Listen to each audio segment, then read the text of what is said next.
On August 9, 1965, Lee Kuan Yew, the Prime Minister of Singapore, sat before a television camera and wept. He wasn't crying because his nation had been invaded. He was crying because his nation had been kicked out. History is filled with countries that fought bloody wars for independence, but Singapore is the only nation in modern history that had independence forced upon it as a death sentence. Expelled from Malaysia, surrounded by hostile neighbors, with zero natural resources, no military, and not even enough fresh water to keep its people alive, the island was written off by global economists as a failed state before it even began. This is the story of how absolute desperation forced a tiny, resourceless swamp to rewrite the laws of global economics and turn vulnerability into the ultimate weapon. To understand the miracle of what followed, you must first understand the sheer mathematical impossibility of Singapore's beginning.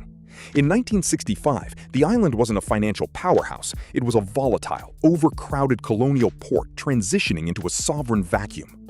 Unemployment hovered near 14%. More than half the population was illiterate, packed into squalid, disease-ridden slums prone to sudden, violent ethnic riots. The economic foundation was built entirely on a concept called the hinterland economy. Singapore was never designed to be self-sustaining. For over a century under British rule, its sole purpose was to act as a processing funnel for the vast natural wealth of the Malayan mainland. Its rubber, its tin, its resources. When Malaysia severed the union, that lifeline was cut instantly. Singapore was left with the processing equipment, but absolutely no raw materials to process. The crisis wasn't merely economic, it was existential. The island possessed zero agricultural land to feed its people. It had no domestic oil, no coal, no steel. Most terrifyingly, it lacked the basic biological necessity for survival: fresh water. Every single drop of liquid that sustained the population was piped in from reservoirs located inside Malaysia, a foreign, openly hostile nation. Politicians in Kuala Lumpur openly boasted that they held Singapore by the throat. If the new city-state stepped out of line, the taps could be turned off with a single executive order.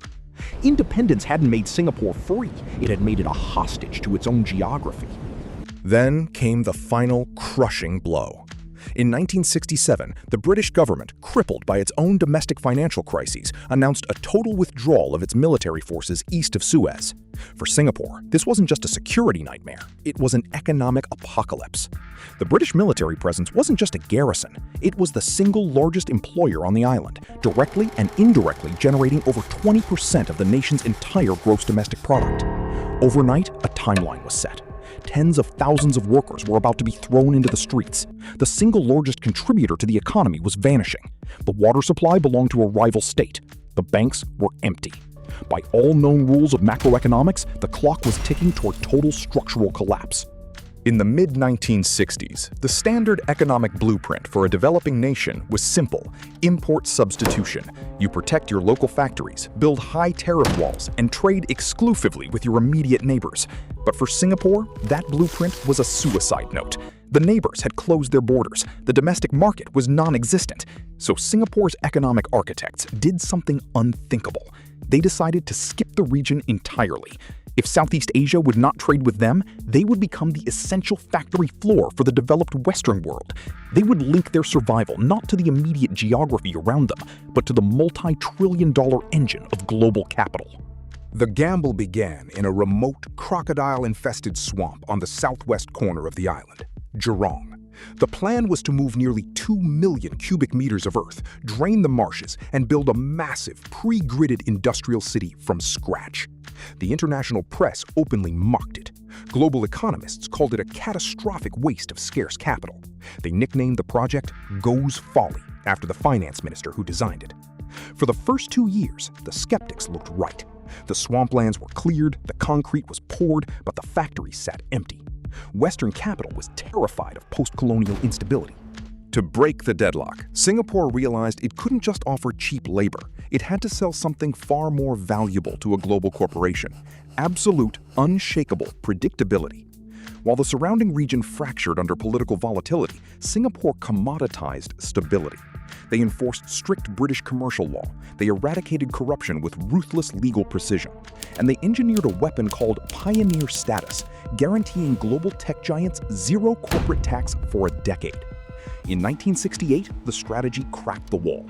Texas Instruments took the bait, moving from initial interest to full manufacturing capacity in just 50 days.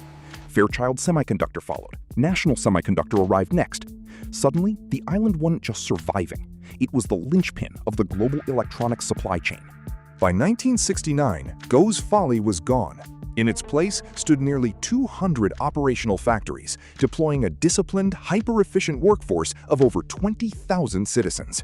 Singapore had pulled off the ultimate macroeconomic pivot. They turned an isolated, resource-poor island into an inescapable corporate oasis. While manufacturing transformed the interior of the island, Singapore's architects knew that factories could be replicated. To build permanent, generational wealth, they had to weaponize something that could never be copied: geography. Look at a map of global commerce, and you will see that the modern world runs on an illusion of open space. In reality, global trade is entirely dependent on a few critical, highly fragile choke points. The most vital of them all is the Strait of Malacca. This narrow 500-mile stretch of water is the primary maritime highway connecting the Western world and the oil fields of the Middle East to the economic engines of China, Japan, and South Korea. 1/4 of all global sea trade and over 80% of East Asia's energy supply must pass through this single corridor. And sitting precisely at the narrowest throat of this choke point is Singapore.